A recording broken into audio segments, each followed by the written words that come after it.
แต่ว่าปีใหม่ปีนี้ก็เจ้าบ่ค่อยม่วนคือทุกปีเสียงเพลงเสียงร่ำต่างๆก็บ่คือทุกปีเพราะว่าฮอดแต่แล้วเงียบสถานการณ์สู้รบกันพวกมาแต่ปีใหม่มาแต่กรุงเทพกรุงไทย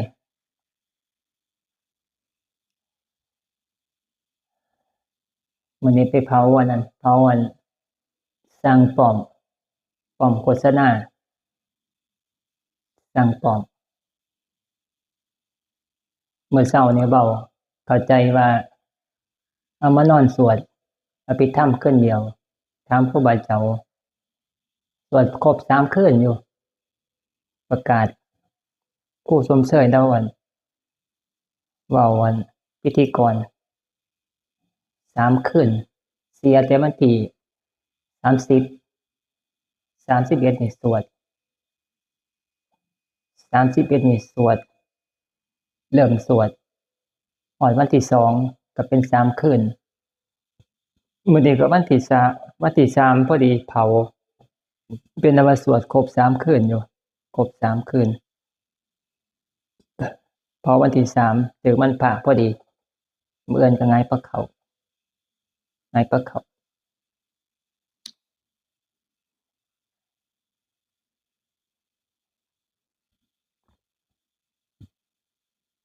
อเช้าแม่น้อยมาเลาอันเกิดพศใดก่อนอาตมาลืมน่ะแม่นอยู่บ่อาตมาหลงนะอาตมาเบิ่งเท่าใดดอกไปเบิ่งอยู่หน้าศพตอนวางดอกไม้จันทร์อยู่อาตมาก็ลืมนะประมาณนั้นล่ะประมาณ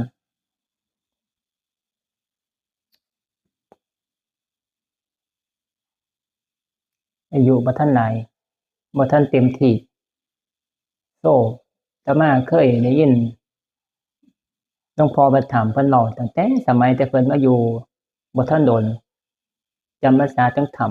ำก็จำบ่ผิดอยู่ได้ประมาณ 2-3 ปีมั้งปี30กว่าน่าสิ38 37 38บิณฑบาตใต้หน้าบ้านเราแต่กี้บ้านเราอยู่อันอยู่นี้อยู่หม้องอันตรงข้ามกับอันน้ำเนียนวัสดุนะตัวอันเจ๊กจอยอยู่นี่นะแต่กี้เราสิอยู่หั่นบ้านสร้างป้อมหลวงพ่อแต่กี้เพิ่นเป็นอาจารย์พระหนุ่มบิณฑบาตกายเลยนิมนต์เข้าไปเลยนิมนต์เข้าไปสวดมนต์ให้สวดผู้เดียวแล้วป่วยแล้วโซ่มันละสิเสียไปจะโดนล่ะโซ่มาไปมาก็อยู่ได้บ่สมบูรณ์อยู่บ่แข็งแรงย่างบ่ค่อยแข็งแรงเขียนพวกงานศิลป์อยู่นำวัดต่างๆสมัยแต่เก่าคุมื้อแต่กี้มันก็บ่ทันมีสร้างหลายกว่าคุมื้อเอาไปเทียบกันก็บ่ได้แต่ว่าสมัยแต่กี้ก็คือเรานะเป็นสร้างเขียนผนังวาดรูปอันไอ้ชาดกอยู่นำมันไปศาลาวัดเฮ็ดศาลาว่าอยากเขียนภาพพุทธศาสนาเกี่ยวกับเรื่องอันพระพุทธเจ้าประวัติศาสตร์ต่างๆศาสตร์เป็นอันสิมี10ศาสตร์แล้วนะ10ศาสตร์พระเวสสันดรบ้างศาสตร์พระเตมีใบบ้างศาสตร์ที่เป็นอันนาคราชบ้างส่วนละ3เป็นฤาษีนี่นะเขียนนำผนังสมัยแต่เก่าก็ว่าแม่นเราบ้านมาคุมื้อนี่เขาเจ้ามันมีพวกอิหยังน่ะใส่เครื่องใส่อันนี้เอาเทียบคุมื้อบ่ได้แล้วคุมื้อเขาเจ้าเฮ็ดงามนะเว้าหมายถึงกันสร้างป้อมนะสร้างศิลป์งานแกะสลักปกเทียนเอาไปแข่งอำเภอนะไปแข่งอำเภอแข่งจังหวัดเทียนช่วงอันเข้าพรรษาน่ะนะเขาเจ้าไปแห่เทียนนะแต่กี้ก็เลาเฮ็ดคุมื้อนี่ก็ลูกชายเลาหมอน้อยเฮ็ดกับบักซิ่งตี้บ่เห็นแต่มันไปถ่ายรูปแล้วแต่ว่าสร้างหน่วยหมอน้อยเป็นผู้เฮ็ดพากันแกะทีมงานเขาเจ้า เป็นของตำบลของอำเภอเข้าไปสู่จังหวัดนะแข่งเทียนพรรษาได้ยินหลวงพ่อมาประธานธรรมเพิ่นว่าปกติหัวใจค่าหัวใจของคนนี่ประมาณ60ฮอด90เพิ่นวัดค่าหัวใจแต่ว่าช่วงเขาเจ้ายิงกันนั่นเลาขึ้น300ตัวนี้เป็นค่าหัวใจเขาวัดเป็นนาทีบ่แม่น้อยมันเป็นจังได๋ตัวนี้ประมาณคันปกตินี่อยู่ที่60ฮอด90นี่บ่โอ้สิแม่นตัวนี้เขาสั่นเป็นค่าหัวใจที่เต้นเนี่ยตัวนี้ตัวเว้าตัวหัวใจแต่ว่าเราขึ้น300โอ้คัน300นี่เกินปริมาณฮะนี่แหละเนาะที่มันซอกเนาะที่โยมตะโมก็สิแม่นคล้ายๆจังซี่ล่ะที่ว่าพากันเป็นโรคหัวใจพวกเป็นโรคหัวใจมีอันนี้โรคหัวใจได้ยินเสียงปืนช่วงต้นๆล่ะช่วงเขาเจ้ายิงกันเฮาบ่คุ้นเคยเนาะกับเสียงบ่ทันคุ้นเคยมันไปบีบหัวใจควบคุมอาการบ่ได้เต้นแรงเข้าไปมาก็ซอกเอาไปโรงพยาบาลส่งโรงพยาบาลก็รักษาอยู่เขาสู้ไว้นั่นนะประคองไว้เลยโดนเติบอยู่นะจะค่อยมาเสียวันที่30ค่อยเอาศพมาที่แรกมา มันอยู่เขตของเฮาเนาะเขตของน้ำเยือนมันก็ต้องเอาไปอยู่เมืองเฮาอุบลเฮาแต่ว่าเขาเจ้าส่งไปศรีเกตว่าซั่นช่วงหมอหนุ่ยแล้วหมอหนุ่ยมันมาส่งอาหารเสบียงช่วงเขาเจ้ายิงกันนะเฮียชัยให้เงินแล้วก็เอามันไปซื้อพวกของต่างๆเอามาให้วัดเอามาส่งอยู่นี่ว่าเอาไปแล้วจากนี้มันสิไปเยี่ยมพ่ออยู่โรงพยาบาลศรีสะเกษนะสงสัยอยู่อุบลเฮามันแออัดเนี่ยมันรักษาบ่ได้ก็บ่น่าจะมารักษาบ่ได้นะฮะอยู่ไกลศรีสะเกษบ่ได้เอาไปอุบลซะบ่เขาไปอยู่พุ่นนี่เขาย้ายไปส่งย้ายไปบ้านเราอยู่โรงพยาบาลศรีสะเกษ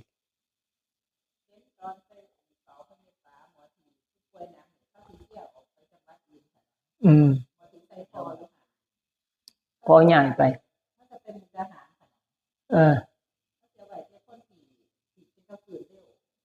อยู่บ้านเฮานี่อยู่จังหวัดเฮานี่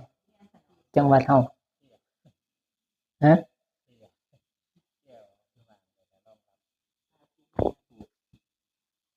พื้นที่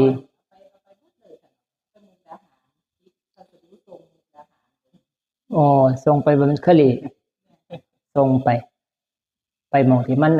บ่แออัดพื้นที่นอกจากที่เขาเจ้านะวุ่นวายคือว่าส่งไปฮอดวันที่ฮอด30ก็เสียกลับมานี่ล่ะคันสิว่าไปแล้วก็คือนี่แหละเริ่มต้นก็เป็นไปจากหัวใจมันเต้นแรงเต้นไวนี่แหละแล้วมันก็ลามไปตื่นตกใจมาคิดเบิ่งแล้วก็แม่นอยู่ดอกแต่มาเบิ่งพ่อใหญ่เป้คิดช่วงตอนที่เราสิลงตอนน่ะก็บ่แม่นเสียงปืนเสียงฟ้าผ่า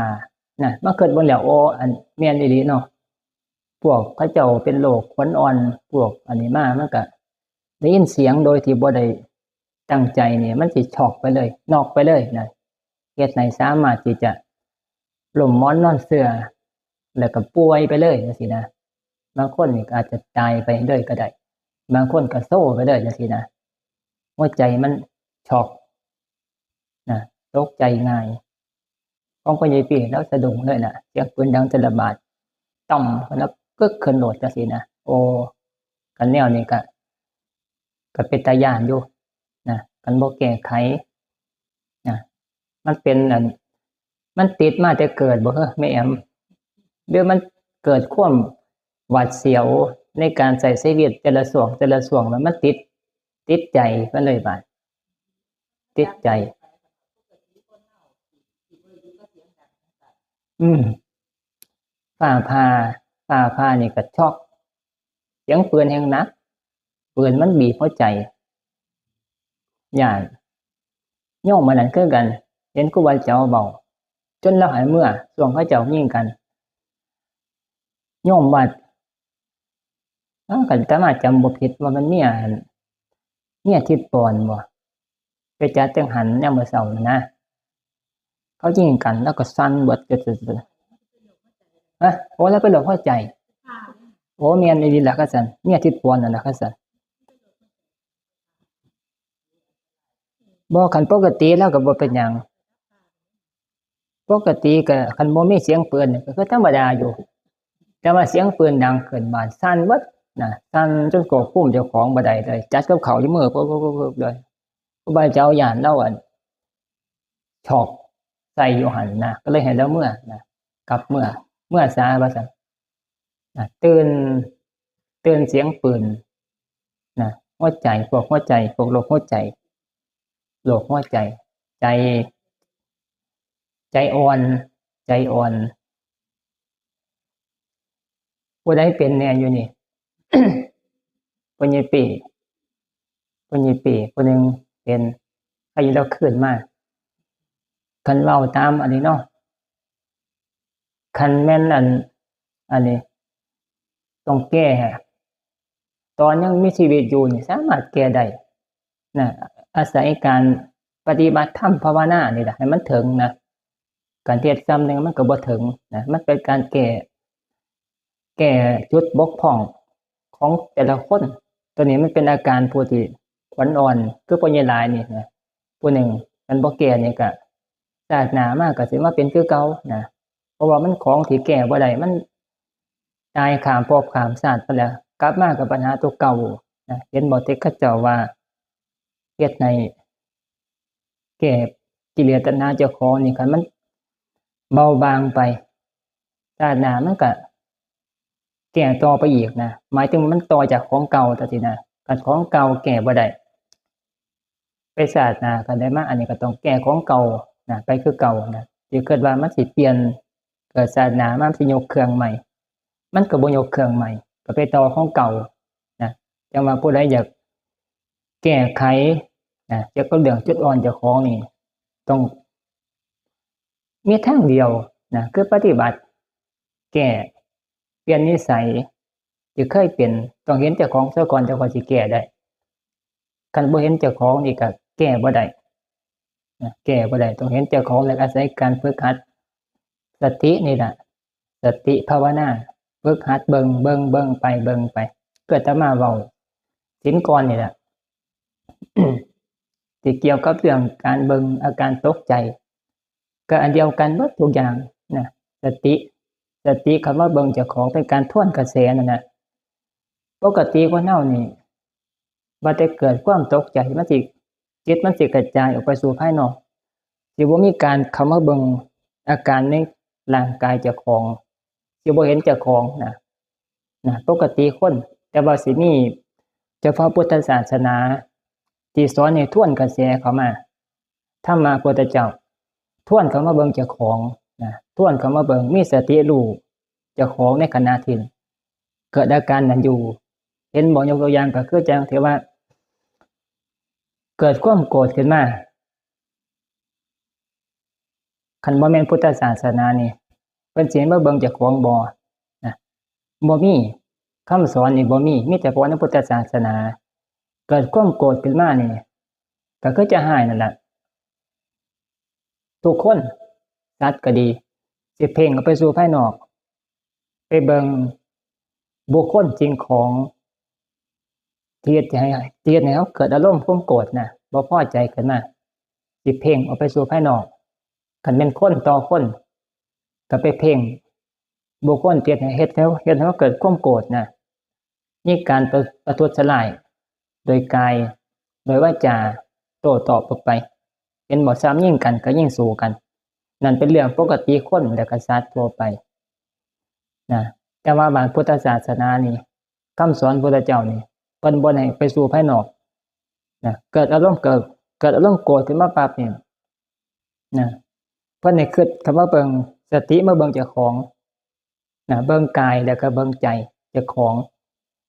สิ่งภายนอกที่เกิดปั๊บมันเฮาบ่ต้องไปอุตส่าห์เลยบ่ต้องคิดว่าจะชนะสิแท้ให้ปล่อยวางทิ่มไปเลยสิแท้สิหยังก็สร้างเพิ่นบ่ให้อุตส่าห์เลยให้กลับมาอยู่ที่กายและก็ใจเจ้าของมาเห็นเจ้าของเห็นอารมณ์ที่มันเกิดขึ้นเบื้องต้นมาเบิ่งเจ้าของซะก่อนเบิ่งอาการที่มันเกิดขึ้นเกิดขึ้นอารมณ์เกิดขึ้นมันเป็นแนวใดจังซี่นะบาดในเบื้องต้นต่อไปมันเพิ่นก็ว่าให้พยายามในการลบหลีกการเอาบ่ลบหลีกออกไปบาดนี่มันสิสู้อารมณ์ความโกรธบ่ได้มันก็สิปะทะกันฆ่ากันตีกันด้วยกายหรือบ่ก็ใช้วาจาสู้กันบาดเว้าให้โต้ตอบกันนั่นเป็นปกติของคนแต่ว่าบาดนี่พระพุทธเจ้าเพิ่นว่าเห็นเจ้าของรู้เจ้าของแล้วบาดเพิ่นว่าตอนนั้นบ่ทันแก่บ่ทันมีกำลังในการจะแก้ไขก็พยายามเบี่ยงหนีซะก่อนอาจจะเป็นวิธีการย่างหนีลบเอาซะก่อนลบหนีเฉพาะหน้าซะก่อนคันอยู่ตอนนั้นเฮาอาจจะบ่สู้บ่ได้สู้อารมณ์เจ้าของบ่ได้มันสิหลงเฮ็ดไปคันที่เฮ็ดไปแล้วบาดมันสิเกิดลุกลามบานปลายไปได้เสียหายมาต่อไปก็เกิดความเสียใจภายหลังสินะเพิ่นให้ถอยมาซะก่อนจุดนั้นถอยออกมาซะก่อนหาอุบายในการถอย ลบหลีกซะก่อนตัวนี้สำหรับบ่ทันเก่งย่างหนีบ่เว้าแล้วก็บ่แสดงออกทางกายอย่าเว้าตอนนั้นขึ้นมาเวลาเกิดความโกรธขึ้นมาอย่าเว้าคันเว้าไปแล้วมันคุมบ่ได้มันสิลามไปเอาคุมบ่ได้ปกติเป็นแนวนี้ลบซะก่อนลบหลีกออกจากจุดนั้นซะก่อนจุดที่มันเสี่ยงจังซี่นะที่มันเสี่ยงต่อความเสียหายเห็นบ่เดี๋ยวเขาเจ้าว่ายิงกันก็ย้อนว่ามันเกิดอารมณ์เฉพาะหน้ามันควบคุมเจ้าของบ่ได้เหตุการณ์มันพาไปแม่นแท้ผู้ใดมีปืนมักพกปืนนี่ตัวนี้แห่งอันตรายเฮาบ่สามารถจะควบคุมอารมณ์เจ้าของได้เกิดความโกรธพอใจบ่พอใจขึ้นมาเฉพาะหน้าขึ้นมาคันเขาบ่เถียงเฮาบ่ท้าทายเฮาก็บ่เป็นหยังบ่ควบคุมได้บาดนี้คันเขาเจ้าท้าทายเฮาเว้าท้าทายเฮาหรือแม้แต่การต่อสู้กันคันเฮามีปืนปั๊บนี่โอกาสหลายแฮงที่จะจกปืนขึ้นมาแล้วก็ยิงเขาเจ้าแม่นบ่พอมันเป็นแนวนั้นเลยเป็นแนวนั้นคันมีปืนมีอาวุธอยู่ในมือเจ้าของนี่อย่าคิดว่ามันสิเป็นของดียิงเข้าไปแล้วต่ำขึ้นไปบานเวลามันผ่านจากจุดนั้นไปแล้วบานจะค่อยคิดได้ตอนนั้นคิดอารมณ์พาไปบ่ได้คิดหน้าคิดหลังดอกยิงปั๊บไปบานนี่ผลตามมาบานก็คือเฮ็ดให้เสียอนาคตไปเลยมีครอบครัวที่มีความสุขมีเมียมีภรรยามีสามีมีลูกมีหน้าที่การงานที่กำลังดีสมบูรณ์มีเงินเก็บในบัญชีหลายจังซี่นะแต่ว่าบ้านพอไปยิงเขาเจ้าตายบ้านเขาเจ้าเอาเข้าคุกต้องพัดพรากจากลูกจากเมียจากเฮือนจากซ่านไปเข้าคุกสารพัดอย่างปัญหาเข้ามาไปมาบ้านกันเขาไปสู่จุดนั้นบ้านนี่บ้านแตกสลายขาดเข้ามาจังเทื่อมันหน้าที่การงานเขาเจ้าก็ไล่ออกขาดงานไปหลายปีไปเข้าคุกจังซี่นะหน้าที่การงานที่เคยกำลังรุ่งโรจน์กำลังเจริญก็จะต้องเสียการงานนั้นไปทั้งที่ตั้งใจในการเล่าเรียนมาศึกษามาจบปริญญาตรีปริญญาโทจนมีโอกาสในการเข้าสู่อาชีพที่มุ่งหวังไว้เงินเดือนก็หลายแต่ว่าต้องไปดับอนาคตเจ้าของเพราะว่าอารมณ์ชั่ววูบแล้วเขามีปืนจังซี่นะยิงกันยิงเขาเจ้าตายบ้านเนี่ยเมียก็ไปเอาผัวใหม่ที่บ้านไปเข้าคุกไปสิไปท่าเนาะแม่นบ่แม่แอมมันก็ไปแนวนั้นนี่หมายถึงว่าผลเสียจากอารมณ์ที่มันเกิดขึ้นเฉพาะหน้าแล้วก็มีปืนจังซี่นะผลเสีย จังว่าผู้ใดมีปืนไว้นะนั่นเจ้าของนั่นระวังให้ดีๆมันสิเป็นอาวุธทำลายเฮาสิเสียอนาคตทุกอย่างไปนะเสียเจ้าพ่อหน้าแล้วก็ต่อไปบานต้องไปใส่กรรมอีกไปยิงเขาเจ้าตายต่อไปแล้วมันก็เกิดพบหน้าชาติหน้าบางครั้งก็บ่พบหน้าชาติหน้าซ้ำออกจากคุกมาเขาเจ้าก็มาตามฆ่าคืนนะหรือบ่ก็กันชาตินี่เขาบ่ฆ่าคืนบ่ทันได้ก็ไปพบหน้าชาติหน้าอีกเขาเจ้าก็มาฆ่าคือเก่าก็ตายเด้อถึงเขาฆ่าคือเก่า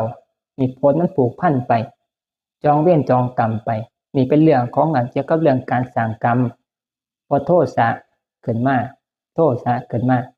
แต่ว่าธรรมะพระพุทธเจ้าเนี่ยเพิ่นสอนให้มาเบิ่งอารมณ์เจ้าของเบิ่งกายเบิ่งใจเจ้าของนะสังเกตเบิ่งเห็นมันเกิดขึ้นก็รู้จักมันเกิดขึ้นนะอาศัยฟังธรรมพระพุทธเจ้าปฏิบัติธรรมพระพุทธเจ้าไปเรื่อยๆนะให้เห็นข้อดีผลดีผลเสียแล้วก็เห็นผลดีในธรรมะพระพุทธเจ้าให้มาแก้เจ้าของนะมันก็จะค่อยเบาไปบางไปอารมณ์ที่มันเคยเกิดรุนแรงขึ้นมาเจ้าของนะคันนำมาเบิ่งเจ้าของปรับนี่นะมันสิเห็นแล้วมันรู้จักว่าโอ้เป็นโทษตัวสิต้องเห็นเจ้าของก่อนเด้คันบ่เห็นเจ้าของนี่ก็แก้บ่ได้ต้องเห็นเจ้าของซะก่อนเห็นเจ้าของคือเห็นตนนั่นแหละว่ามันบ่ดีอารมณ์ในส่วนนี้นะเฮาก็จะว่าสิแก้ไขคันบ่เห็นเจ้าของบ่เห็นโทษนะเฮาก็บ่อยากแก้ไขนะบ่อยากแก้ไขนะมันก็บ่สามารถจะแก้ได้นะอาศัยการเบิ่งมีสติสวนกระแสเข้ามาทันทีเลยมาเบิ่งเจ้าของนะเกิดขึ้นตั้งอยู่แล้วก็ดับไปเกิดขึ้นแล้วก็ตั้งอยู่แล้วก็ดับไปนะในส่วนนี้ก็หัดแผ่เมตตาไปนำนะหัดแผ่เมตตาหัดเมตตาต่อสรรพสัตว์ทั้งหลายนะหัดให้อภัยเพิ่นว่านะเป็นคู่ต่อสู้ของกันโทสะความคุณเครื่องต่างๆนะคุณเครื่องวิธีการแก้ไขมันคันนอกจากนี้บ่มีคันบ่แม่นธรรมะพระพุทธเจ้านี่บ่มีวิธีการแก้ไขมีแต่หนักหนาไปเรื่อยสร้างกรรมพัวพันไปเห็นบ่อันที่ว่าพระพหิยะนั่น นะพระพหิยะนะที่ว่าได้เป็นพระอรหันต์บ่ทันได้บวชซ้ำถือข้วยงัวส้นตายพะโลนะก็จะเว้าอดีตชาติของอันพระพหิยะก็คือได้กี่ก็ไปฆ่าเขาเจ้าฆ่าโสเพณีนะอดีตชาติเล่ายาวนะแต่ว่าเว้าข่าวสั้นๆก็คือกรรมที่เฮ็ดให้เรานั้นถูกข้วยถูกงัวน่ะส้นตายช่วงที่เราไปหาบริขาร8ก็คือผ้าจีวรนั่นแหละอยากมาบวชนะบรรลุธรรมเป็นอรหันต์แล้วพระพุทธเจ้าสิประทานโอวาทให้บวชโดยที่มีบริขารน้อยมากคือจังภาษาบวกองค์อื่นนี่บ่ได้บ่มีเหตุว่าบ่เคยสร้างบุญมากพอนะแม่นพุทธเจ้าสิบวชให้บริขารก็บ่มีมานะองค์อื่นก็จังโปรดที่เขาเจ้าเคยสร้างบุญไว้ให้ทานผ้าไตรจีวรบ้างให้ทานบาตรบ้างพวกบริขารนะพระสงฆ์นี่ก็เฮ็ดไว้หลายภพหลายชาติสะสมกันไว้คันประจวบเหมาะคันได้ฟังพระพุทธเจ้าได้ฟังธรรมจากพระพุทธเจ้าศรัทธาบานนี้ก็จะออกบวชนะตัวที่เว้าหมายถึงว่าคันได้พอพระพุทธเจ้าเนี่ยองค์ใดก็สร้างคันใครมีทุนเก่าก็สร้างบุญไว้มากพอดีแล้วพระพุทธเจ้าก็สิประทานโอวาทบวชให้เธอจงเป็นภิกษุมาเถิดนะเพิ่นเว้าจังซี่บริขารนี่ก็ ร้อยมากเพิ่นว่าเนรมิตมาเลยผมนี่จากผมยาวนี่กระสานลงทันทีบวชโดยอานุภาพปาฏิหาริย์บุญเจ้าของแล้วก็บุญพุทธเจ้าบวชให้พระพุทธเจ้าเป็นอุปชฌาย์นะบวชให้แล้วก็ต้องของเจ้าของก็ต้องมีทุนนำนะคือเหตุก็คือให้ทานมาก่อนสะสมมาหลายภพหลายชาตินะจนเพียงพอบริขารจะก็สิเกิดขึ้นพุทธขึ้นนะพุทธขึ้นจะก็สิบวชได้โดยอิทธิปาฏิหาริย์โดยปาฏิหาริย์บานี้พระพหิยะน่ะ บ่เคยสร้างเหตุไว้หรือบ่อาจจะเคยสร้างในตัวบ่หลาย บ่เพียงพอสร้างบ่หลายบ่พอที่จะบวชได้โดยบริขารร้อยมาพระพุทธเจ้าเพิ่นก็เลยบอกว่าให้ไปแสวงหาบริขารซะก่อนมาเฮาจะก็สิบวชให้เพิ่นว่าจังซี่นะเว้ายกตัวอย่างคร่าวๆเท่านั้นให้ไปหาผ้ามาซะก่อนแสวงหาผ้ามา5 บาทมาซะก่อนเอาไปมาเนี่ยไปหาผ้าหาบริขารไปบังสกุลผ้าพวกผ้าขาวผ้าห่อศพต่างๆนี่แหละเอามาย่อหามาบ่ทันได้ซ้ํบ่ทันพอซ้ํงัวควายส้นตายเขาหล่อเรียนต่ำส้นคิดหน้าคิดหลังตายเป็นอรหันต์ผู้ใดยังตายเพราะกรรมเก่า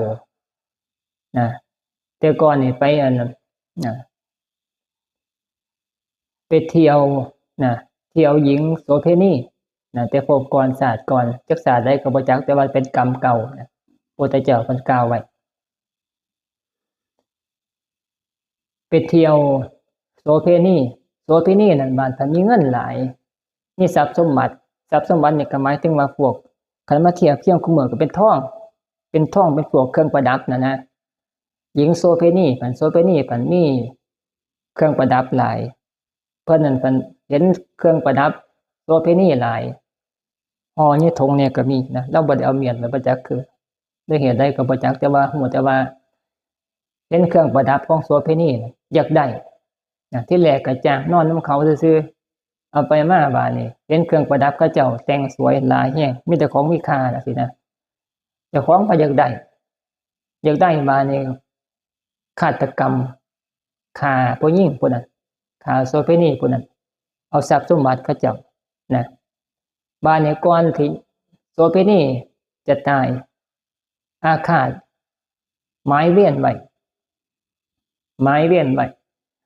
ขอให้ได้แก้แค้นคืนจังซี่นะหญิงโสเภณีอาจจะมีห่วงหลายๆอย่างอาจจะมีหลายๆอย่างก็บ่จักแต่ว่าก็คือถูกฆ่าตอนนั้นก่อนที่ฆ่าใจตายนั้นเครียดแฮงก็เลยจองเวรไว้ให้ได้ฆ่าคืนทุกภพทุกชาติว่าซั่นนั่นเป็นภาษาบ้านเฮา เอาบอกยังไงก็คือว่าตรงข้ามกับกรรมดีกรรมชั่วตัวนี้เขาอธิษฐานกรรมชั่วการอธิษฐานกรรมดีก็คือว่าขอให้เกิดชาติหน้าให้ได้บวชให้ได้ปฏิบัติภาวนามันก็คือกันนั่นแหละกับที่อธิษฐานแต่ว่าก็ใส่คำศัพท์ที่เป็นเรื่องที่ว่าเฮ็ดในสิ่งที่มัน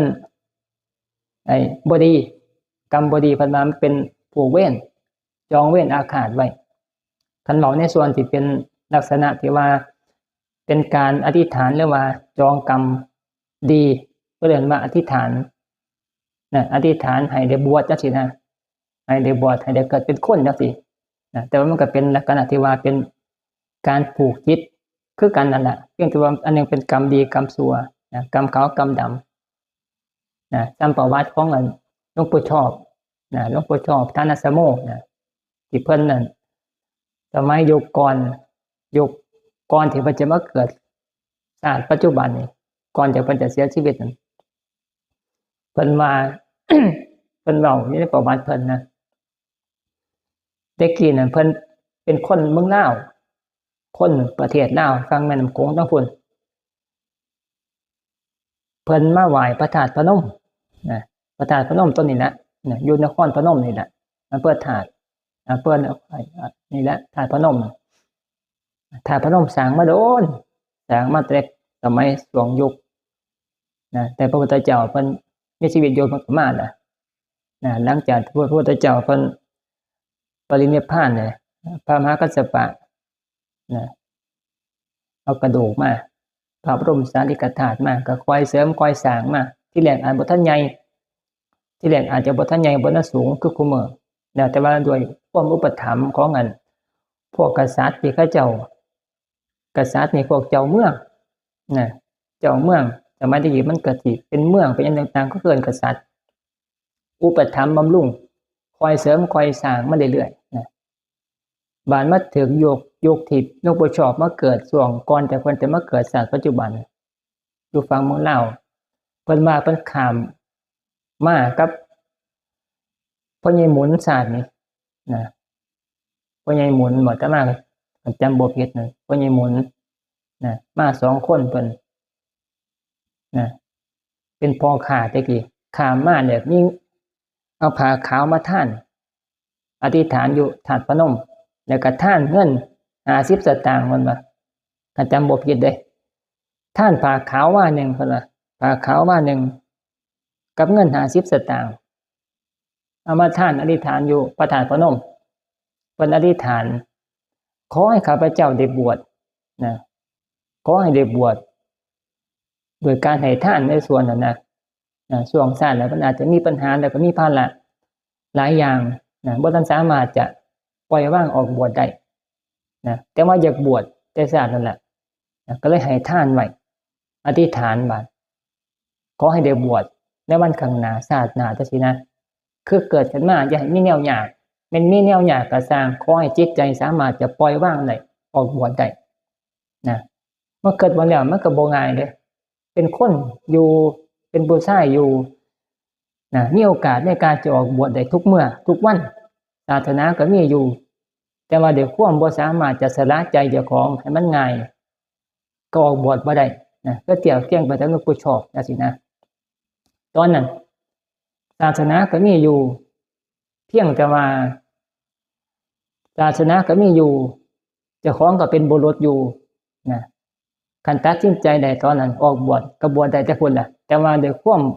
มันคาอยู่ในใจภาระต่างๆตัวนี้อาตมาก็บ่จักว่าภาระอีหยังเพิ่นบ่ได้เขียนไว้ก็ซ้ำเฮาเที่ยงกับเฮาญาติโยมนี่ล่ะซ้ำพอมันมีจังซี่นะก็ว่าบวชมันดีอยู่อยากปฏิบัติแต่ว่าก็ค่าคือเก่านั่นน่ะมันด้วยความค่าในใจเจ้าของน่ะก็ฮู้อยู่ว่ามันค่าก็เลยบ่สามารถจะออกบวชได้หลวงปู่ชอบก็คงจะคือกันนี่แหละก็เลยคิดว่าให้ทานอธิษฐานไว้ให้ผลจากการให้ทานจากการอธิษฐานนี่แหละให้มันง่ายนั่นนะง่ายก็คือง่ายในใจนั่นแหละเปลี่ยนความคิดน้อยเดียวมันก็ง่ายแต่ว่าเดี๋ยวเฮามันฆ่าจะฆ่าหยังก็บ่จักฆ่าด้วยความคิดเจ้าของนั่นแหละจะละออกบ่ได้ฆ่าเมียฆ่าลูกฆ่าสมบัติต่างๆฆ่าอย่างสารพัดอย่างก็เลยออกบวชบ่ได้ก็เลยให้ทานอธิษฐานบานด้วยผลที่ให้ทานอธิษฐานครั้งนั้นน่ะเพิ่นว่ามาเกิดชาติที่เป็นรูปชอบปัจจุบันจังคอยมีปองช่องทางให้ได้ง่ายให้ได้ออกบวชเพียงแค่เกิดเป็นคนซื่อๆก็บ่พอเกิดเป็นผู้ชายซื่อๆก็บ่พอพุทธศาสนาซื่อๆนี่ก็บ่พอ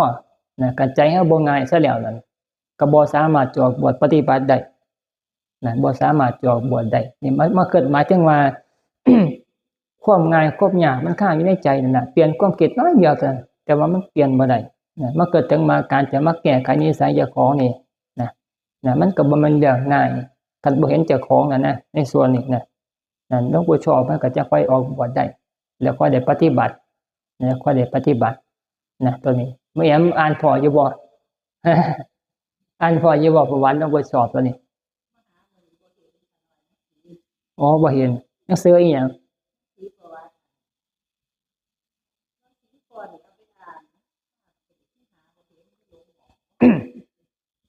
เอาบ่มีคนอ่านนะแต่มาบ่ได้ไปเปิดได้ล่ะบ่ได้ไปเปิดแต่มาบ่เอาแต่หนังสือต้องอยู่หั่นละเจ้าของเอาไปลงทิ่มไปใส่ไปหาพอเด้อหนังสือเล่มไหนเล่มบุรพาจารย์น่ะบ่อ๋อลงไว้บรรจักตอนนั้น10ก่อนมันไปนอนอยู่พุ่นบ่อ๋อ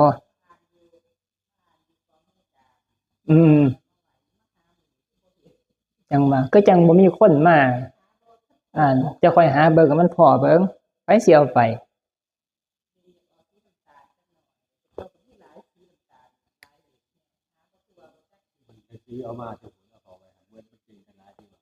จังค่อยหาเบิ่งจะมาที่มันเป็นบุรพาจารย์น่ะมันเป็นประวัติย่อยแต่ว่ามันอาจจะบ่มีตัวนี้ตัวที่มันเป็นตัวนี้มันต้องเป็นประวัติโดยตรงเพิ่นคือหลวงพ่อเหลี่ยมอยู่ที่นะมันสิเป็นเหลี่ยมฉบับเต็มตัวนี้เขาสิมารวมใส่ประกอบพร้อมกันหลวงปู่หมันซื่อๆนะหลวงปู่หมันแต่ว่าเอาลูกศิษย์ลูกหาที่ก็หลวงปู่หมันมาใส่ประกอบเข้ามาย่อเข้ามาซะย่อเข้ามาแต่ว่าคันตัวเต็มเนี่ยมันสิมีรายละเอียดหลายแฮงตอนนี้เว้ามาถึงว่าหลวงปู่ชอบที่เพิ่นได้บวชได้ บวชแล้วก็ปฏิบัติจนสามารถจะพ้นทุกข์ได้ในชาตินี้เพื่อเพิ่นจะมาบวชได้เพิ่นก็เป็นทหารเนี่ยสู้รบก็ยังเขมรสู้กับเฮานี่แหละนะว่าเกิดบ่แล้วโอ้ยก็บ่มีหยังดอกกันเฮาก็เฮาไปเกิดหมายถึงว่ากระแสของคนที่เขาเจ้าเป็นคนใส่เข้ามาเป็นคนกับกระแสผู้ที่ปฏิบัติธรรมนี่มันก็คิดคนละอย่างกันนะเฮาคิดเรื่องกรรมเรื่องบุญเรื่องกรรมนะเขาเจ้าก็คิดเรื่องก็ซ้ำเฮาพื้นฐานนั่นแหละนะความยึดมั่นถือมั่นก็เป็นธรรมดานะเป็นธรรมดานะแต่ว่าหลวงปู่ชอบนี่มันเกิดเป็นทหารพม่าเกิดหลายหม่องเป็นหลวงปู่ชอบเพิ่นเว้าเกิดเป็นทหารพม่าเป็นทหารมาสิมาลบไทย ตอนนี้เว้าเกี่ยวกับเรื่องปัญหาการสู้รบหลวงปู่ชอบเกิดเป็นทหารพม่าก็เจ้าเกณฑ์มาสิมาลบกับไทยนะลบชิงเมืองกันยุคสมัยพุทธยุคเนี่ยอยุธยายุคได้ก็บ่จักนะแต่ว่ามีไทยกับพม่านั่นน่ะยกทัพมาฮอดจังหวัดกาญนะสิมาตีไทยมาฆ่าไทยมาชิงเอาแผ่นดินกันน่ะนะเฮาชิงเขาชิงเฮาอยู่บ่ปานนั้นน่ะเนี่ยเกี่ยวกับเรื่องโลกความเป็นไปบ้านเพิ่นเป็นไข้มาลาเรียตายก่อนเลยบ่ได้สร้างกรรมในส่วนนี้นะคันได้ฆ่าคนไทยมันก็สิฆ่ากันไปกันมาจังซี่นะแต่ว่าชาตินั้นคือเพิ่นเป็นทหารพม่าอยู่แต่ว่าเพิ่นกำลังยกทัพมาเป็นทหารชั้นผู้น้อยนะเป็นพวกถือดาบธรรมดาเป็นพวกการทหารคุมเมืองก็เป็นพวกทหารนายสิบธรรมดานะบ่แม่นระดับนายพลเป็นพวกทหารลูกน้องธรรมดาแต่ว่ายกนั้นเพิ่นใส่ดาบใส่ธนูเดินทางมาฮอดจังหวัดกาญนี่ก็คือเป็นไข้มาลาเรียตายก่อนแล้วบ่ได้ฆ่าคนไทยจ่อแล้วบ่ได้มีกรรมชาตินั้นตายก่อนอีกชาตินึงมาเนี่ยเกิดอยู่เชียงใหม่เพิ่นเป็นทหารพม่าคือกันเป็นพม่าว่านี่ถูกทหารไทยถูกอันนี้ไปรีเพิ่นไปรีนะไปรีอยู่ในถ้ำลบให้เป็นทหารน่ะสิแม่นสู้จะได้ก็บ่จักแต่ว่าบ่ทันได้ว่าถูกบ่ทันได้ว่าฆ่ากันเพิ่นไปลบให้อยู่ในถ้ำถูกทหารเขาเจ้าปิดไว้ได้ตายอยู่ในถ้ำว่าซั่นนี่แหละจำบ่ผิดนะจำบ่ผิดตายไร้ศาสตร์เป็นทหารตายไร้ศาสตร์นะแต่ว่าดีเนี่ยแต่ว่าบ่ได้สร้างกรรมเพราะท่านได้ฆ่านะเจ้าของตายเองก่อนตายเพราะโรคมาลาเรียบ้างตายเพราะว่าทหารบ้างนะหลีอยู่ในถ้ำก็ปิดถ้ำไว้ตายเพราะโรค นี่เว้าหมายถึงว่าประวัติหลวงปู่ชอบนะยกขึ้นมาเด็กๆน้อยๆก็ได้เกริ่นให้ฟังว่าการสู้รบกันมันก็มีมาแต่โดนแต่นานแล้วนะการได้ฆ่ากันแล้วมันสิพัวพันจองเวรกันกลับไปกลับมานะตามกับเฮายึดถือดินว่าดินตัวนี้เป็นโฉนดของเฮาจังซี่นะเป็นที่ของเฮาเป็นเรือนเฮาคันผู้ใดมารุกล้ำเอานะเฮาก็ทะเลาะกันฆ่ากันยิงกันนะระดับครอบครัวระดับหมู่บ้านก็เป็นอันเดียวกันระดับประเทศก็คือกันมันยกใหญ่ขึ้นมาหลายคนขึ้นมาในส่วนนั้นนะก็เป็นธรรมดาของวัฏฏะหรือว่าการเกิดขึ้นมานะอยู่ฝ่ายใด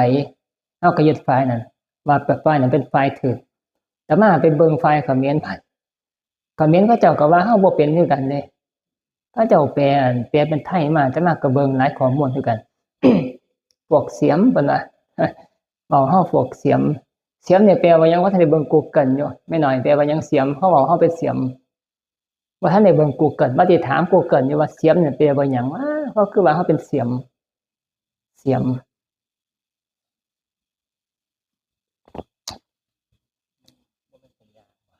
เขาเจ้าก็ว่าเฮานั่น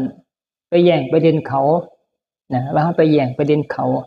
ลูกเมียเขาเจ้านั่นน่ะไปนำหาผัวไปนำศพผัวตายเทิงไห้เทิงห้องพวกเสียมมันบ่ฮู้จัก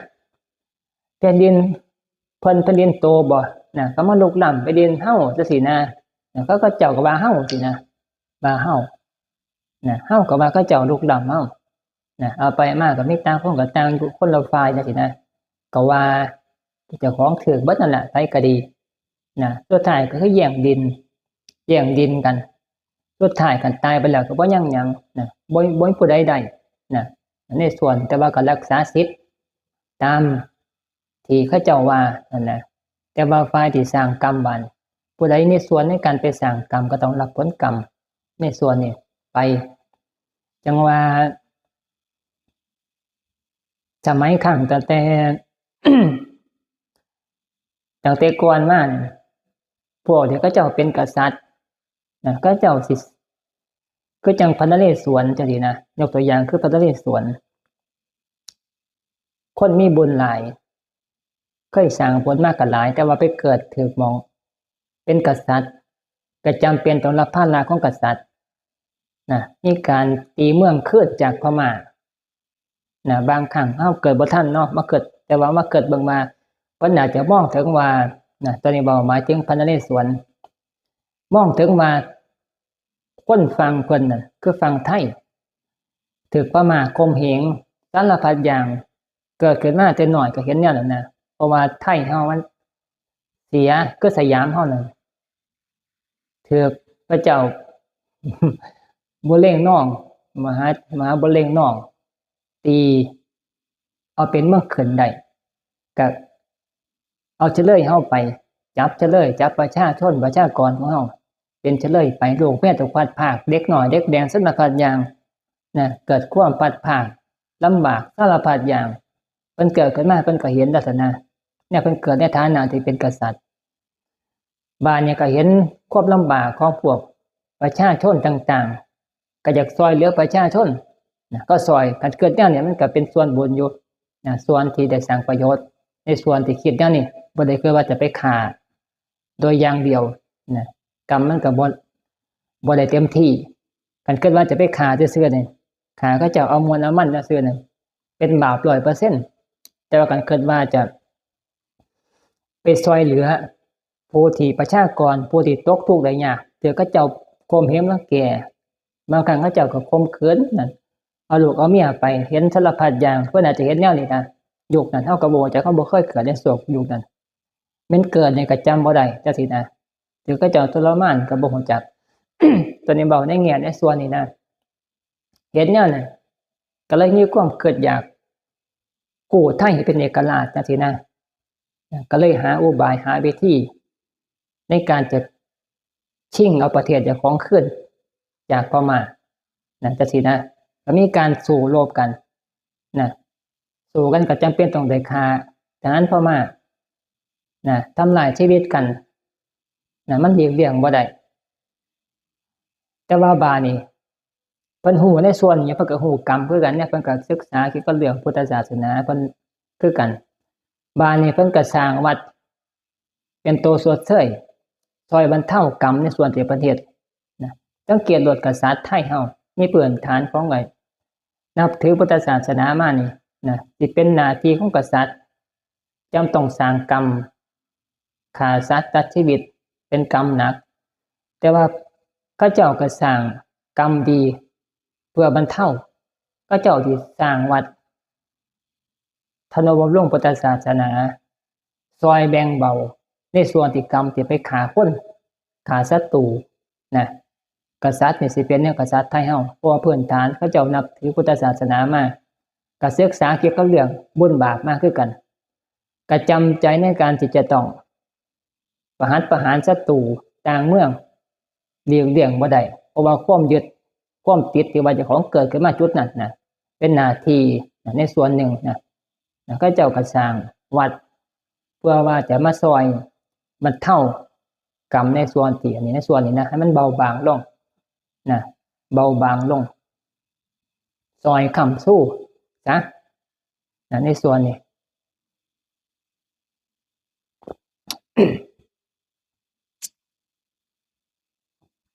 เห็นบอกพระเจ้าอโศกมหาราชก็ฆ่าคนเป็นแสนจะคอยคิดสังเวชเกิดความสังเวชเห็นศพตายเป็นเกินกันนะเกิดความสังเวชเศร้าหมองใจเศร้าหมองที่แรกก็ม่วนอยู่ช่วงตอนนั้นใหม่ๆฆ่ากันชิงเมืองกันก็ม่วนเอาไปมาไปเห็นศพหลายเป็นแสนนอนเกือกเต็มมีพระลานหินพระลานพื้นดินใจเศร้าหมองเศร้าไปเลยเห็นศพตายเกลื่อน บานจะค่อยมาพอพุทธศาสนาบานนะจะค่อยกลับโตใหม่นะแก้กรรมจากหน้ามือเป็นหลังมือตะกี้ขาเขาเจ้าบ่เลือกตีเมืองขาทหารสารพัดอย่างตายไปแสนกูมือเฮาตายบ่ทั้งแสนสมัยตะกี้เขาเจ้าฆ่ากันตายเป็นแสนบานนี้พระเจ้าอโศกมหาราชเนี่ยในเมื่อมานับถือพุทธศาสนาจะค่อยแก้ใจเจ้าของในส่วนอะไรตะกี้ข้าแต่ตอมอยู่เศร้าหมองจากเห็นภาพเศร้าหมองบาดมาได้ฟังธรรมจากสามเณรนะสามเณรที่บวชเป็นหลานเพิ่นนั่นแหละได้ฟังธรรมเกี่ยวกับเรื่องอัปปมาโทความบ่ประมาทในการเป็นอยู่ในการใช้ชีวิตจะค่อยเปลี่ยนใหม่ได้ฟังธรรมแล้วก็ใจแจ่มชื่นขึ้นมามีหนทางออกแล้วจะค่อยมาท่านอบรมพุทธศาสนาสร้างวัดสร้างมาอุปถัมภ์พุทธศาสนาแล้วจะค่อยจิตใจจากเศร้าหมองกลายเป็นกล้องผ่องใสดีใจว่าเจ้าของได้สร้างกรรมดีสวดเทยกรรมชั่วนรกก็สิพอได้แบ่งเบาบรรเทาได้แล้วก็มีส่วนที่ดีใจก็มีกำลังเกิดมาแต่ว่าถึงขนาดบานหลังจากเบิดจากศาสตร์นั้นบานก็ต้องเกิดเวียนใหม่เป็นสัตว์ก็ดีเป็นคนก็ดีอายุก็สั้นทุกภพทุกชาติมาเพราะว่าผลกรรมที่เคยสร้างผิดศีลข้อที่ฆ่าสัตว์ฆ่าคนนี่แหละฆ่าสัตว์นี่มากไม่มหาศาลถ้ามาอ่านประวัติหลวงปู่ลีหลวงปู่ลีท่านพ่อลีเพิ่นมาเพิ่นเกิดสมัยที่เคยเป็นพระเจ้าอโศกมหาราชช่วงก่อนจะมาเป็นหลวงปู่ลีนั่นเกิดชาติใดเนี่ยก็ตายแต่น้อยๆพุ่นเป็นลูกคนรวยก็สร้างลูกคนรวยอยู่สุพรรณอยู่อย่างต่างๆสารพัดอย่างเห็นบ่ช่วงเพิ่นเป็นหลวงปู่ลีเพิ่นนำไปเบิ่งแม่เพิ่นยังบ่ทันตายอยู่เทื่อเพิ่นจะมาเกิดเป็นสัตว์ที่อายุสั้นเป็นคนก็ตายแต่7 ปี8 ปีแล้วถึงก็9 ปีก็ตายเป็นลูกคนรวยซั่นเด้หน้าตาดีรอเหลาเพราะว่าเคยสร้างบุญไว้หลายแต่ว่าก็มันมาติดอยู่ที่กรรมที่ว่าฆ่าคนภาคชีวิตสัตว์ว่าแต่อันนี้แน่ก็เป็นโรคตายเป็นโรคเป็นภัยนั่นคือว่าผลของกรรมบ่สามารถจะหลีกหนีได้เกี่ยวกับเรื่องการฆ่าสัตว์ตัดชีวิตในส่วนนี้จังว่าเฮาเป็นผู้ที่ปฏิบัติธรรม จะมาเว้าแต่ศีลกันก่อนนี่เฮาเบิ่งอยู่เห็นอยู่แต่ว่าอย่าให้จิตใจมันไปคิดลักษณะที่ว่าไปเกิดความอาฆาตความชังอยากให้เขาตายจังซี่อยากให้เขาเม้นตายจังซี่ให้รู้จักวิธีการควบคุมอยู่พอดีอยู่ในใจเจ้าของนี่ล่ะตอนนี้มันเรื่องของกรรมในใจเห็นบ่กายกรรมวจีกรรมมโนกรรมกรรมอะไรเป็นกรรมที่มันหนักที่สุดแม่กายกรรมวจีกรรมมโนกรรมกรรมใดสิเฮ็ดไปแล้วรุนแรงกว่าหมู่ กายกรรมจะได้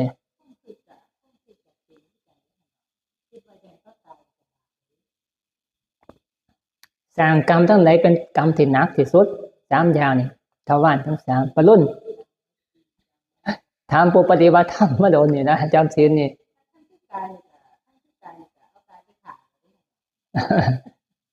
อันนั้นจะมาถามมึงบ่ทุกคนมีปรุ่นอันไหนมีอมากายโยมแม่ว่าหยังวะกายอ๋อกายพระพุทธเจ้าเพิ่นก็สอนอยู่ฟังเทศน์มาจังธรรมะต่างๆมันสิกายจังได๋ที่มันเป็นใหญ่ก็คือมโนกรรมกายนี่มันสิสร้างก็สร้างคันเจตนาบ่มีมันก็บ่มีผลบ่หลายแม่นบ่ล่ะตอนนี้มองตามธรรมะพระพุทธเจ้าเลยเด้อนี่กายกรรมวจีกรรมมโนกรรมก่อนจะเป็นกรรมออกมาทั้งกายทั้งวาจานี่ใจเป็นตัวเจตนาซะก่อนเห็นหมอสันเฮารักษาศีลมันอาการเดียวกันเบิดพ่วงไปอันเดียวกันเบิดอันเดียวกันคันเจตนามันบ่มีแม่นสร้างกรรมไปทั้งกายก็สร้างมันก็เป็นกรรมที่บ่เจตนาผลของมันนี่บางครั้งก็บ่มีคือว่าความผูกพันจะต้องไปโซดใส่กรรมมันบ่มีสัมพระอรหันต์จังซี่ซะพระอรหันต์บางครั้งก็หลงยางเหยียบสัตว์ ห็นบ่ที่พระอันจะครูบาลน่ะไปย่างโยกมได้เหยียบแมงเมาตายแบบเต็มทางโยกมอยู่นะคนทั้งหลายนี่ที่เขาเจ้าตาบ่บอดเขาเจ้าก็ว่าเพิ่นนี่สร้างกรรมหนักแล้วนะสร้างกรรมหนักแล้วแต่ว่าไปถามพระพุทธเจ้าเพิ่นบอกว่านะพระอรหันต์นี่พระเคนาสพนี่นะแม่นฆ่าสัตว์อยู่แต่ว่าเพิ่นบ่มีเจตนาเพราะว่าตาเพิ่นบอดเพิ่นย่างจงกรมไปเพิ่นก็ไต่เทียนนะไต่เทียนไว้นะแต่ว่าตาบอดก็ไต่เทียนก็บ่จักคือกันนะตรงนี้นะแต่ว่าอาจจะเป็น การไต่ไว้เขาเจ้าไปไต่ให้ก็บ่จักแต่ว่าตัวนี้คืออันประวัติคือว่าแมงเม่าน่ะไปบินนะบินตอมมันไฟเทียนอยู่ทางโยกมเพิ่นอาจจะเป็นลูกศิษย์ไต่ให้ก็บ่จักนะยามกลางคืนแมงเม่ามันก็ไปเจอฝนตกก็บ่จักถ้าฝนบ่ตกก็มีแมงเม่ามาจักมันก็ไปหุ่มมีน้ำมันลงทางโยกมมันก็ย่างไปมันก็บ่ฮู้จักย่างไปอาศัยจับเหล้าไปเขาเห็นเหล้าก็บ่จักเพิ่นตาบอด ย่างไปย่างจงกรมทำเพียรเพิ่นเพื่อความสบายบัดยามมื้อเช้ามาแจ้งมาบัดพวกภิกษุทั้งหลายนี่ย่างกายท่านอยู่กรมเพิ่นเห็นแมงเมาน่ะตายแซวก็เลยไปโทษเพิ่นไปว่าเพิ่นสร้างกรรมแล้วเป็นภิกษุแล้วผิดศีลแล้วจังซี่นะบัดนี้ไปเรื่องไปถามพระพุทธเจ้าเพิ่นก็เลยบอกคือแต่มาว่าน่ะพระคิณโสพนี่นะแม่นสิไปย่างเหยียบแมงเมาตายแต่ว่าเจตนาเพิ่นมันบ่มีนะก็เลยบ่มีกรรมจังซี่นะเพิ่นบ่ฮู้จักว่ามีแมงเมาไปย่างไปน่ะตัวที่เป็นกายกับใจเทียบเคียงบ่ได้ล่ะอันไหนมาเนี่ยกายก็เหยียบไปตายอยู่กายตอนนี้เว้าเรื่องกายคือถามว่ากายเหยียบยังตายก็สร้างใจบ่มีเจตนาบ่ฮู้จักบ่คิดว่าจะให้ตายแม้แต่ศีลพระเนี่ยก็ยังมีอยู่น่ะพระวินัยเนี่ยก็มีน่ะเอาเจตนาเป็นใหญ่เจตนาเป็นหลักเห็นบ่เวลาตายไปแล้วก็บ่ได้เอากายไปเด้บ่ได้เอากายไปขึ้นสวรรค์ในกายมันก็เผาอยู่นี่เป็นธาตุสี่ดินน้ำลมไฟวาจาก็เป็นแค่ลมซื่อๆเป็นตัวสร้างกรรมดีกรรมชั่วแต่ว่าสิ่งที่รองรับผลของการสร้างกรรมทั้งกายทั้งวาจาก็คือใจในการรองรับดีชั่วบาดนี้ก่อนจะสร้างกรรมทั้งกายทั้งวาจาก็เอาไปจากใจจากความคิดดีคิดชั่วนะแม่นบ่ล่ะบาดนั่นล่ะก็คือพระพุทธเจ้าก็เว้านี่นะตัวนี้เป็นหลักที่ชัดเจนที่สุดในกระจายโลดนะจังว่าโอ้ไปเว้าเรื่องกายโอ้มันคืออันเนาะมันกันกายบ่ทุกคนเลยนะฮะแต่ก็ว่าใจบ่โอ้จะมาก็ยินว่ากายโอ้แท้ๆถือผู้เดียวว่าซั่นคืออยู่ใกล้เคียงน่ะไปแต่ไปสวรรค์อยู่แม่น ใจเป็นใหญ่นะใจเป็นใหญ่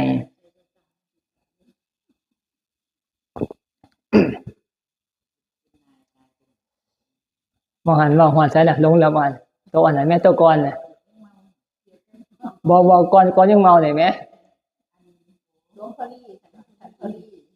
อ๋อหลวงพ่อลี่นี่เราเว้ามาจังว่าหลวงพ่อลี่นะหลวงพ่อลี่ท่านพ่อลี่นะหลวงพ่อลี่นะเจตนาเพิ่นนะก็คือการสร้างกรรมดีสดเสยแต่ว่ามันก็บ่สามารถจะไปแก้ได้แบบบทจดกรรมที่บ่ดีก็ต้องได้รับส่วนกรรมดีก็มันก็ส่งเสริมในส่วนที่มันดีนะคือสามารถจะบรรลุธรรมได้นะบรรลุธรรมคนละส่วนกันนะคนละส่วนกันแต่ว่าก็เฮ็ดให้อายุสั้นมาเรื่อยๆนะอายุ7 ปี 8 ปีก็ตายบางครั้งก็ตายแต่เกิดมาใหม่ๆนะเพราะว่าผลของกรรมที่ไปฆ่าสัตว์ตัดชีวิตฆ่าคนนั่นน่ะเป็นหลักนั่นนะมันนำมาให้ผลเรื่อยๆนะจนกว่ามันสิเบิดสุดท้ายแม้แต่ศาสตร์สุดท้ายที่บรรลุอรหันต์แล้วนะก็จักปี60 ปีนะตัวนี้ก็ให้โอกาสเติมนึงอยู่ได้จน60 ปีบ่50 กว่านั่นติล่ะนะ50 กว่าก็เสียชีวิตนะ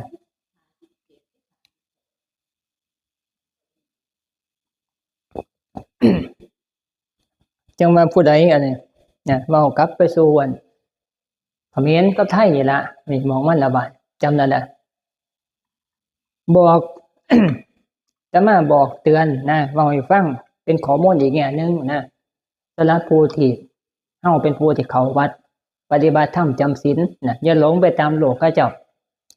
นะมันสิทวนกระแสเด้ให้เข้าใจว่าธรรมพระพุทธเจ้าสิทวนกระแสกับทั้งโลกนะทั้งโลกทั้งกระแสโลกของเขาเจ้านะทวนเข้ามาทวนกันนะเขาเจ้าสิไปกระแสแบบนั้นเขาเจ้าก็สิว่าฆ่ามันลุกล้ำประเทศเฮาแต่เขาก็ว่าฆ่าพวกเสียมมันลุกล้ำประเทศเฮานี่กระแสทั้งโลกแต่ว่าการมีความคิดเจตนาที่เจตนาว่าจะไปฆ่าเขาเจ้ามันเป็นการสร้างกรรมตั้งใจนะสร้างกรรมตั้งใจเป็นการไปฆ่าเขาเจ้าฆ่ากันตั้งใจการเห็นผู้นั้นตายเขาเจ้าตายเขาก็สะสมดีใจเยาะเย้ยเป็นกรรมหนักคือกันเด้ว่าธรรมดาเด้นะดีใจมีความพอใจในการสัตว์อื่นชีวิตอื่นถูกพัดพรากไปนะเฮาก็สิเป็นผู้ที่รับกรรมต่อไปบัดนะเฮาต้องไปต่อไปละบัดไปเกิดพบได้ชาติได้ก็สร้างนะเวลากรรมในส่วนนี้มันให้ผลเกิดมาเขาเจ้าก็สิมาฆ่าเฮาสิมีผลพลอยใดผลเสียจากการที่เขาเจ้าฆ่าขึ้นแม้นสิบ่ได้สร้างกรรมโดยการไปสร้างกับร่างกายไปฆ่าโดยตรงก็สร้างแต่ว่าสิมีส่วนอยู่ในกลุ่มนั้นถือเขาเจ้าฆ่าต่อไปนะมันมีมาหลายเหตุการณ์นะก็จังพระเจ้าวิทูลตภะนั่น นะพวกบริวารพวกทหารต่างๆที่ไปน้ำกันนะสุดท้ายก็ถึงน้ำท่วมตายน้ำกันเบิดนะกระบวนการเขาเจ้าไปฆ่ากันแต่พวกก่อนศาสตร์ก่อนเล่าเบิดทุกคนได้แต่ว่าด้วยจิตใจที่มีความคิดแบบแต่มาเบาอันนี้ละเป็นพวกเดียวกันใส่เข้ามาจังซี่ซะเป็นพวกที่มีความพอใจที่เห็นเขาเจ้าถูกฆ่าถูกตายศัตรูนั่นถูกตายแล้วมีความสาใจนะไปสร้างกรรมสะสมเขาบานมันก็เลยเป็นพวกเดียวกันกับผู้ที่นะฆ่าเขาที่ลงมือฆ่าด้วยตนเองนะผู้นึงฆ่าโดยใจผู้นึงฆ่าโดยกายด้วยใจด้วยบานเวลานี่มาเกิดพบได้สิมันมีกรรมทวนสมบูรณ์เป็นพวกเดียวกันก็มันอยู่ฝั่งเดียวกันนะไปมาบาดก็ถึกผลพลอยใดก็คือถึกน้ำท่วมตายเบิดทั้งผู้ที่ฆ่าโดยกายด้วยใจด้วยอีกพวกนึงเป็นพวกที่บ่ได้มีส่วนในการสร้างกับทั้งกายแต่ว่าใจนี่มีส่วนด้วยมีความพอใจในส่วนนี้นะกรรมตัวนี้นะ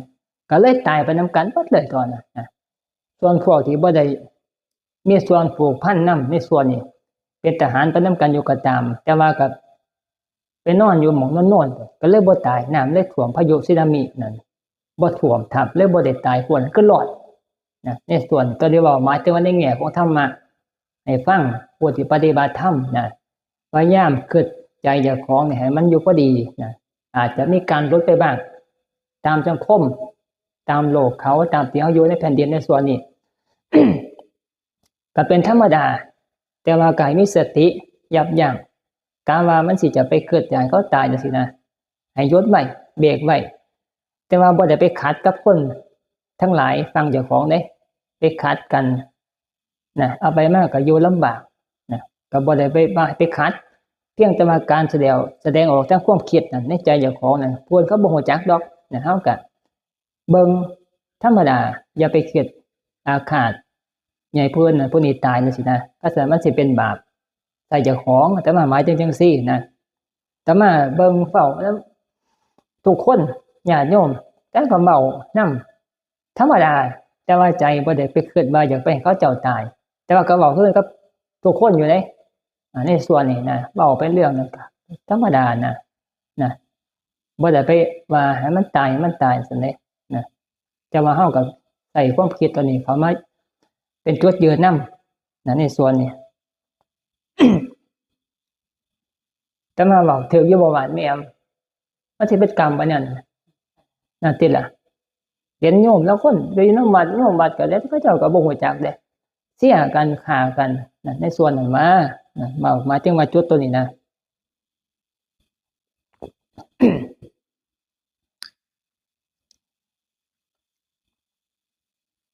เว้าธรรมะบ่ผิดดอกนะออกสื่อก็บ่ผิดนะเว้าธรรมะเว้ยถูกตามมันอยู่หมายถึงว่าถูกหลัก พุทธศาสนาเป็นที่รองรับอยู่นะรองรับ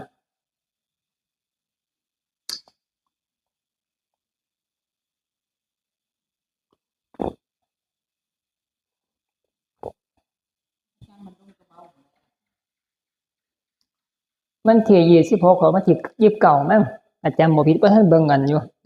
บ่ทันเบิ่งกันดีกาอยู่26ฮอดวันที่29นี่แหละคุยกับอาจารย์เบยพวกหลวงพ่อก็ทำอยู่26ฮอด29 26ฮอด29เจองานฐานพอดีตัวเป็นประธานมาถามส่วนอาจารย์ที่ศักดิ์อยู่บางเว้นส่วนกันไปบ่ายถาดนำก็ไปงานนำก็เบานำแล้วแต่เพิ่นสิไปเมื่อใดมีนั่นนี่แหละใน40,000นี่นะ40,000ไปงานถาดกลับมาก็งานหลวงปู่ศรี123กุมภาพันธ์งานหลวงปู่ศรีวัดมันเปื่อยเผาวันที่2เก็บกระดูกวันที่3นะกำหนดการออกมาแล้วตัวนี้เกี่ยวกับเรื่องอันนี้เรื่องงาน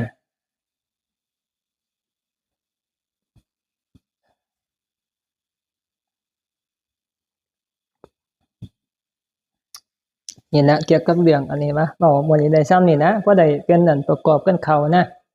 ประกอบกันเขาเกี่ยวกับเรื่องอันเจตนาเว้าก็บ่จบดอกเจตนานะมันเว้าไปแล้วมันก็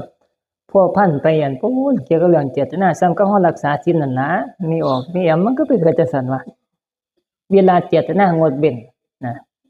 สมทานทั้งวาจาก็เว้าทั้งปากก็สมทานปานาติปาตาเวรมณีก็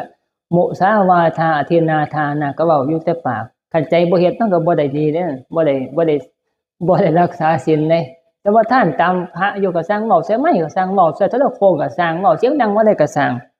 เว้าไปแต่ว่าคันเจตนาคือใจน่ะมันบ่เป็นบ่คิดว่าจะรักษามันก็บ่ได้รักษาศีลเลยบ่ได้บุญบ่ได้ศีลซับ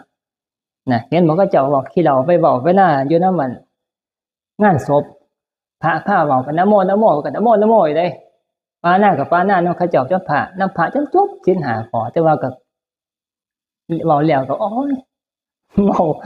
เหล้าขาวกินโซกันตึงๆนี่คือเก่ามันก็บ่ได้ศีลเลยเฮ้ยแม่มจะว่าจะ